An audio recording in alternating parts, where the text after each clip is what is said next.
Assalamualaikum warahmatullahi wabarakatuh. Cuma satu dua tiga. Jadi hari ini saya nak buat video sedikit. Video ini mungkin dibuat secara langsung, tetapi saya matlamat saya buat video ini adalah untuk buat penjelasan awal, iaitu perkara asas yang anda perlu tahu sebelum memulakan sebarang pengiklanan di media sosial. Seperti mana maklum, media sosial adalah media sosial. Maksudnya adalah kita tidak boleh sembrono membuat iklan macam kita buat billboard ataupun macam kita buat flyers. Dia ada beberapa terma dan syarat yang kita kena patuhi. Apapun kita go through dahulu, ini asas ya. Asas ni bukan bererti bagaimana nak buat Facebook ads ataupun Twitter ads, tetapi dia adalah asas sebelum menjerumuskan diri ke dalam bidang marketing online. Baik, saya Shahnaz Rahman daripada Mahawangsa Empire Senderan Berhad. Saya buat video ini bersahaja, jadi santai-santai, ada kebarangkalian bunyi-bunyi asing keluar, insya-Allah. Okey, kita mulakan dengan rukun marketing. Apa-apa pun dalam bab bisnes, kita wajib ada marketing.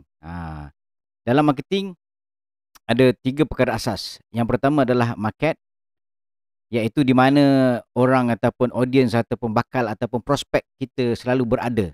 Contoh macam dia selalu berada di dalam Facebook group A, ataupun dia selalu berada dan menonton wayang di Facebook page B. Contoh, kita tahu kat mana dia berada. Kalau di Facebook, kalau di Instagram, kita tahu dia selalu surf apa. Itu kita kena tahu dahulu. Yang kedua adalah media. Media ni kat mana kita nak letakkan iklan kita. Jadi sekarang ni cerita pasal Facebook Ads, jadi kita akan letakkan iklan kita di dalam Facebook, menerusi Facebook yang akan disalurkan kemudian kepada rangkaian-rangkaian Facebook yang seterusnya, produk-produk Facebook yang seterusnya. Produk Facebook ada apa? Ada Facebook Story, ada Facebook Page, ada Facebook Group, ada Instagram Story. Itu semuanya adalah saluran yang kita akan masukkan. Yang ketiga adalah message. Apa yang kita nak sampaikan. Itu yang penting sekali. Apa yang kita nak sampaikan dalam iklan kita. Okey. Jadi tiga-tiga perkara ini perlu ada bagi setiap marketer. Itu sebab namanya rukun marketing. Baik, kita pergi pada definisi asas. Definisi asas maknanya kat sini marketing dengan sale adalah 2 perkara yang berbeza. Marketing maksudnya kat sini saya ada tulis kat situ adalah aktiviti menukar strangers kepada leads. Yang ini dinamakan sebagai leads, iaitu petunjuk-petunjuk prospek. Aktiviti ini adalah kita iklankan, kita nak bagi tahu orang yang tak tahu pasal kita, orang yang tak tahu pasal produk kita. Itu matlamat marketing. Yang kedua, kena ada sales funnel. Sales funnel saya akan tunjukkan selepas ini. Yang ketiga adalah fasa menukar stranger kepada advocate. Dan yang keempat sebenarnya ia adalah satu proses untuk mudahkan kerja sales. Jadi kerja sales ni adalah menukar prospek menjadi customer. Dia perlu ikut sales cycle dia. Dan dia ada funnel dia sendiri. Jadi ada 2 benda berbeza ya. Jadi Facebook Ads berada di posisi marketing. Dia tidak berada di posisi sale. Kena faham tu betul-betul. Jangan sekali-kali meletakkan mindset bahawasanya bila buat Facebook marketing ataupun Facebook Ads akan berlaku sale. Tidak. Facebook marketing adalah satu usaha. Facebook Ads adalah satu usaha untuk kita buat marketing. Untuk mempermudahkan kita buat kerja sales nanti. Kerja sales kat mana? Sama ada di dalam website, sama ada menerusi WhatsApp, sama ada menerusi Messenger. Ataupun yang terbaik sekali adalah menerusi call. Itu kerja sales. Ini roadmap asas ya. Roadmap asas ni maksudnya maklumat berkaitan dengan ataupun produk, maklumat berkaitan dengan servis ataupun produk yang kita nak jual tu, kita nak sampaikan kepada audiens. Jadi memang perkara wajib yang asas yang pertama adalah, ini memang wajib. Wajib tahu pasal produk. Kalau produk. Kalau program. Contoh macam ada produk kurus biasanya diseiringi dengan program. Jadi ada program 21 hari, program 14 hari, kandungan program, FAQ produk. Contoh macam dia punya, ada orang pantang ni tak boleh makan tu, tak boleh makan ni. Jadi kena tahu tu semua, tu product knowledge. Solution pula. Okey. Produk ni memberikan apa? Maksudnya memberikan dia turun berat badan, memberikan dia kulit cantik, memberikan dia pakaian ni jadi cantik. USP, Unique Selling Proposition. Apa keunikan jualan anda? Kita biasa je tengok orang jual produk kurus. Kita biasa je tengok orang jual produk kecantikan ataupun baju ataupun pakaian. Jadi apa keunikan dia mengakibatkan orang akan tengok produk itu? Itu kena tahu. Apa keunikan produk cruise anda? Apa keunikan produk kecantikan anda yang mengakibatkan orang nak tengok? Keunikan ya, keunikan. Keunikan ni maksud dia bila ini USP ni maksudnya selling. Dia ada dua, satu unique value, satu unique selling. Ini selling saya terangkan. Unique selling ni maknanya kalau kita nak jual kereta, contohlah kan, okey kita akan bagi tahu kereta ni berbeza daripada kereta yang lain, apa dia? Kereta ni boleh terbang tuan. Tak ada kereta lain yang boleh terbang. Tu contoh ya. Jadi kalau tuan nak terbang ke mana-mana, belilah kereta ini. Itu maksudnya. Yang kedua audience. Audience ni adalah avatar, di mana dia psikografi dia, pain dia. Ya, pain ni maksudnya adalah masalah. Apa masalah dia, apa impian dia. Ini saya akan terangkan kemudian. Alright. Kini tiba masa kepada bahasa-bahasa yang agak bombastik dan bahasa yang memang sering disebut oleh marketer-marketer. Pertama adalah funnel. Funnel ini adalah flow process. Flow process. Funnel asas kita ada 3. Ini funnel asas. Top funnel, middle funnel, bottom of funnel. Kalau kita pendekkan dia jadi tofu, mofu, bofu. Jadi ingat baik-baik. Tofu maksudnya top funnel. Mofu maksudnya middle of funnel. Bofu maksudnya bottom of funnel. Okey. Funnel-funnel ini akan membawa leads anda daripada stranger. Jadi stranger duduk dekat atas ni. Stranger dia tak tahu pun pasal apa-apa. Stranger ni akan kita buat iklan yang pertama, dia panggil top of funnel, iklan top of funnel. Ini adalah untuk awareness. Kita hanya nak bagi tahu. Produk cruise kita ada. Ataupun Shanas ada di sini. Itu saja. Contoh kalau macam tuan-tuan dan perempuan naik kereta pergi ke highway, nampak signboard, billboard besar, itu adalah tofu. Hanya untuk awareness, memberitahu kepada semua orang, saya ada telekung Shanas yang boleh membantu ibu anda sembahyang dengan sempurna. Itu saja. Dia tidak ada jualan. Dia tidak ada jualan langsung. Hanya untuk memberitahu tentang apa produk apa, dan hanya untuk memberitahu berkaitan dengan siapa anda, di mana anda, itu saja. Kemudian proses kedua, mofu. Mofu ni middle of funnel. Ya, mofu. Mofu middle of funnel ni lebih kepada memberikan penyelesaian kepada masalah pelanggan. Memberikan penyelesaian kepada masalah pelanggan. Jadi dalam mofu ni, ini yang kita akan buat. Okey. Yang ketiga adalah bofu, bottom of funnel, explaining why your product is the best solution. Di sini biasanya dah masuk kat level sales. Bofu ni dalam iklan pun boleh buat, tetapi dia dah pergi kepada proses iklan kedua. Maksudnya orang yang sama bermula daripada stranger, dia dah tengok tofu dan dia tengok iklan kita mofu. Bila dia sampai kat iklan kita di mofu ini, kita buat iklan semula dipanggil retargeting. Kita retarget orang yang sama. Bila kita retarget orang yang sama, dia tidak perlu nak tahu pasal produk apa. Dia tak perlu nak tahu pasal masalah dia apa. Dia cuma perlu tahu, perlu tak perlu dia beli produk anda. Ini bofu ya. Okey, faham. Tengok ni. Tofu. What's the problem? Okay, generate leads. Increase awareness by educating your audience on a specific question. Okay, ini tofu ni kalau misalnya kata anda adalah stokis, anda adalah agent yang bertanggungjawab membuat tofu ni adalah HQ. Kalau HQ tak buat, minta dia buat. Kalau dia tak buat, kalau HQ yang tak buat tofu, memang saya tak ambil produk dia. Simple tu saja. Tofu memang HQ wajib buat. Kok mana sekalipun, dia perlu bagi tahu kat semua orang. 32 juta rakyat Malaysia ni dia perlu bagi tahu kat semua orang bahawasanya dia wujud, produk dia wujud. Barulah selesa kita untuk keluarkan bajet kita untuk buat iklan di Mofu. Mofu ni kita akan tarik orang-orang yang sudah pun masuk dekat tofu. Kita masuk kat tofu, kita buat iklan. Iklan kita bagi tahu lebih spesifik lagi. Kita kata, okey, nak menyelesaikan masalah anda. Kita lebih kepada masalah orang je. Masalah anda dimaja dengan saya ada penyelesaiannya. Okey. Kemudian kita buat iklan kedua. Iklan kedua ni kita tujukan kepada leads yang dah masuk di Mofu. Maknanya ada 2 iklan kita kena buat. Kita kena spend kat 2 iklan. Jangan risau. Ada kaedah, ada cara. InsyaAllah. Okay, di Bofu ni kita betul-betul nak generate lead sale lah sebenarnya. Dia lebih kepada kita tarik orang, dapatkan nombor telefon orang. Bila dah dapat nombor telefon orang tu, kita buat sale. Alright. Bila dah buat sale, maksudnya bukan buat sale, bila dah dapat nombor orang, dah dapat nombor leads, ini proses asas. Kita ada 7 proses sebenarnya yang saya selalu bagi tahu dekat semua orang, saya ada 7 proses. Kali ni saya pendekkan sedikit lah. Alright, yang pertama adalah kita dapat kepastian dahulu. Leads kita ni apa masalah dia ataupun apa impian dia. Ini kena wajib tahu. Kemudian, anda dah tahu pasal produk kan? Anda kena mahir pasal produk. Product knowledge ni memang kena mahir. Anda kena tahu bagaimana solution dia. Mula untuk memahami bagaimana untuk menyelesaikan masalah dia. Mula mengetahui bagaimana untuk memberikan impian kepada pelanggan. Itu yang kedua. Yang ketiga adalah prioritize what most important in the solution. Kita FOMO ini lebih kepada FOMO lah, fear of missing out.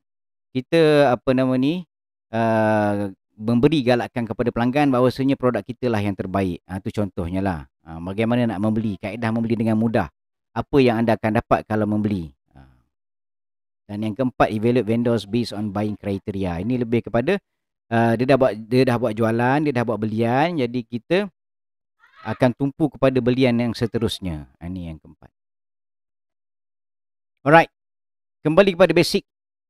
Basic yang asas. Basic adalah asas lah. Basic yang pertama, tadi berkaitan dengan anda kena tahu tentang funnel. Basic yang kedua adalah anda kena tahu audience anda, avatar anda ataupun siapa sebenarnya bakal pembeli anda. Dia tak boleh main belasah je. Sebagai contoh yang saya berikan, sebelum-sebelum ni adalah sama juga dengan kita buat flyers. Kita cetak flyers 10,000 unit, 10,000 helai flyers. Walaupun murah tetapi dia keluar duit juga kan.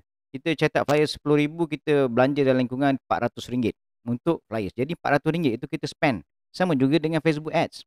Kita spend RM400 untuk Facebook Ads. Tetapi kalau kita tak tahu siapa audience kita, siapa bakal pelanggan kita, kita akan sebarkan flyers tu sesuka hati kita. Ibaratnya kita membayar upah kepada seorang budak untuk sebarkan flyers. Dia pun taburlah flyers kita kat mana hala. Kan kerugi. Itu amat merugikan. Tetapi jika kita upah seorang budak dan kita dah minta dia kenal pasti orang yang layak untuk terima flyers siapa, insya-Allah tidak rugi. Jadi daripada 10,000 flyers yang kita sebar tu, insya-Allah sangkutlah 100 ke 1,000 ke dan kemudian mengebak lagi. Sebab budak yang sampaikan flyers tu menyampaikan flyers kepada orang dan audience ataupun avatar yang betul. Begitu juga dengan Facebook Ads. Di Facebook Ads, kita ada kriteria audience yang kita perlu nyatakan. Yang pertama yang asas adalah biasanya jantina dia. Yang tengok yang sebelah kanan perempuan ya, jantina dia kita kena tahu. Yang ni sebelah kiri adalah borang yang saya selalu minta untuk mereka isikan. Nama ni supaya dapat membezakan. Contoh macam anda ada produk kurus, ada produk kurus package 1, package 2, package 3 kan. Jadi tiga-tiga package ni orangnya berbeza. Dia tidak sama. Jadi kita namakan dia. Ini geng package 1 contohnya. Okay, ataupun kalau kita jual produk kecantikan, ini geng jeragat. Nama tu nama macam tu lah. Namalah Ayu Jeragat. Siti Siti Kembang. Tu contoh dia. Supaya kita dapat kenal pasti. Ini dalam kategori mana kita punya audience tu. Kemudian lingkungan umur. Lingkungan umur tu perlu ada. Kita tak main belasah je sebab di Facebook ada budak-budak daripada umur 14 tahun sampai ke orang tua 65 tahun yang main Facebook ni. Tak bukan 65 tahun. Bapak saya 79 tahun pun ada Facebook tahu. Jangan main-main. Okey. Mak saya 77, bapak saya 79. Dua-dua ada Facebook. Mereka selalu scroll di Facebook dan ada iklan-iklan yang menarik perhatian mereka sebab ada produk yang related dengan diorang. Baik, lingkungan umur ni kena ada. Tidak bolehlah very wide sangat, besar sangat. Kita kena tengok siapa bakal pelanggan kita. Macam mana nak tahu bakal pelanggan kita? Kaedah termudah untuk mengetahui bakal pelanggan kita adalah bertanya kepada mereka-mereka yang dah membeli. Sama ada daripada orang lain, daripada HQ, daripada stokis lain, daripada ejen lain. Kita tanyalah, akak umur berapa, ni berapa. Jadi kita tahu dah lingkungan umur. Kalau produk kurus biasanya lah. Produk kurus biasanya lingkungan umur daripada 35 sampai ke 50 tu biasanya lah. Dan jantina yang saya selalu pilih adalah wanita, female. Kenapa? Sebab buying power di dalam online di Malaysia ni yang tertinggi setakat ni bagi produk-produk berkaitan dengan kurus dan kecantikan ni perempuan lah. Lelaki amat jarang. Sikit lah, ada bukan tak ada, tapi sikit. Jadi rugi sikit lah. Kita nak mencari tu mahal lah kos dia. Kemudian pekerjaan, bidang pekerjaan sebenarnya. Sama ada dia bidang pekerjaan di kategori pegawai, di kategori manager, di kategori club attendance. Itu ada kena beza-beza sikit. Sebab apa beza-beza di situ? Sebab nanti dia akan meletakkan ruang lingkup kemampuan membeli. Yalah, contoh macam kita jual satu produk, harga dia RM570. Jadi estimation untuk mampu membeli ni di mana? Jangan duga-duga, jangan buat assumption. Jangan sekali-kali buat assumption. Pastikan assumption tu telah divalidate. Maksudnya kita nilai semula. Kadang-kadang, bagi produk kurus yang berharga RM570, ada je orang yang bekerja di tol membeli. Dia kerja kat tol je, gaji dia RM1,200, tetapi dia berkeinginan sangat nak membeli. Tengok ramai kawan-kawan ni kerja kat tol beli juga RM570. Itu tak disangka-sangka. Jadi pastikan ada validation. Macam mana nak validate? Tanya siapa pembeli. Yang ketiga ni, yang keempat ni adalah impian dan kemahuan. Mestinya ada keimpian. Orang nak cantik kenapa? Orang nak kulit dia tu gebu kenapa? Orang nak kulit dia putih kenapa? Orang nak kurus kenapa? Orang nak kuruskan badan kenapa? Orang nak kempiskan perut kenapa? Semua kena tahu. Itu impian orang. Impian ni macam-macam. Kalau saya elaborate cerita pasal impian ni, ambil masa 1.5 jam lagi cerita pasal impian. Alright. Yang kelima adalah masalah dia. Apa masalah dia? Kenapa? Tak boleh nak maintain gemuk ke? Apa masalah dia? Tak boleh nak kekal berjeragat ke? Jadi masalah-masalah tu kena ada. Contoh macam jeragat, saya boleh bagi simple je. Jeragat, masalah dia adalah dia nak kahwin. Impian dia adalah supaya suami dia sukakan dia, supaya orang tengok masa kenduri kahwin tu semua muka dia cantik. Itu contoh impian. Impian jadi kurus. Masalah yang dihadapi adalah dia akan menerima penyakit kalau dia tidak kurus. Impian dia kalau kurus tu dia dapat pakai baju kebaya. Nampak? Tu kena tulis. Ada sebab. Sebab itu nanti akan timbul di copywriting. Ini semua akan timbul di copywriting yang bawah. Yang atas tu, semua tu akan timbul ketika kita buat leads, ataupun audience setting. Alright, yang ni. Belum iklan lagi ni. Memang belum iklan lagi. Tetapi anda perlu ada satu nota berkaitan dengan objection. Alasan-alasan leads. Alasan-alasan prospek. Memang diorang ni macam-macam alasan. Semua orang, you sendiri, kita sendiri pergi kedai, kita tengok orang pun offer macam-macam, kita pun bagi alasan. Itu namanya adalah objection. Objection, ya. Objection tidak bererti mereka tidak mahu membeli. Ada objection yang tidak mahu membeli, tak ada masalah. Jangan risau. Anda jangan anggap semua orang yang tengok produk anda nak beli tau. Jangan sekali-kali. Kita sendiri, kita nilai diri kita. Kita tengok produk tu, kita tengok macam saya suka Bentley, saya suka Rolls Royce. Tidak bererti saya nak membeli. Tapi saya suka tengok. Itu saja. Jadi kita kena buat dia punya senarai. Senarai alasan-alasan prospek. Di mana nak dapat senarai alasan prospek ni? Di mana? Yang pertama, tanyalah. Itu memang standard saya lah. Tanya je. Apa masalah? Tanya je. Apa je objection yang paling setiasa korang hadapi, ya? Kita pun senaraikan. Senaraikan je. Kemudian tanyalah apa yang korang selalu jawab, ya? Itu kena tanya. Memang kena tanya. Benda ni adalah human factor. Masalah kemanusiaan. Masalah kemanusiaan ni berkaitan dengan manusia, kita kena tanya sebab dia sentiasa berubah. Contoh macam, saya bagi contoh, bajet. Alamak, bajet tak ada lah. Akak nak sangat tak nak beli ni, tapi akak tak ada bajet sekarang ni. Tak apa kak, akak jangan risau. Bajet tu soal ketiga kak. Soal pertama sekarang ni adalah sihat tak sihat kak. Itu saja soal pertama. Sebab mereka ini, leads ni, majoritinya kalau berkaitan dengan bajet, memang itu akan menjadi alasan pertama. Tetapi sebelum nak klik tu, diorang dah tahu dah bajet diorang. Itu je. Cuma kita nak meyakinkan diorang bagaimana bajet diorang itu boleh menyembuhkan penyakit diorang. Bajet diorang itu boleh membuatkan mereka mencapai impian diorang. Itu jawapan-jawapan yang kena susun. Alright, authority need timelines, value. Timelines ni biasalah, nantilah tunggu gaji lah. Itu standard lah. Nantilah tunggu gaji. Authority ni contoh, nantilah tunggu suami akak. Akak kena tanya suami dulu kak. Jadi jawapan-jawapan ni bagaimana? Okey, ini ke kursus lain. Ini memang cerita kursus lain. Dia memang satu seminar khas berkaitan dengan bagaimana nak menangani alasan ataupun objection. Dia panggil objection handling. Okey, dah mengantuk belum? Kalau dah mengantuk, kita tidur dulu. Saya rasa sampai di sini dulu. Nanti kita sambung lagi dalam bicara bab bagaimana asas sebelum kita mulakan Facebook Ads. Nanti insyaAllah saya akan buat juga video berkaitan dengan Facebook Ads, bagaimana nak buat step by step dia. Jadi ada beberapa soalan boleh ajukan dalam ruang komen di bawah. InsyaAllah semoga membantu semua. Assalamualaikum warahmatullahi wabarakatuh. Bye-bye.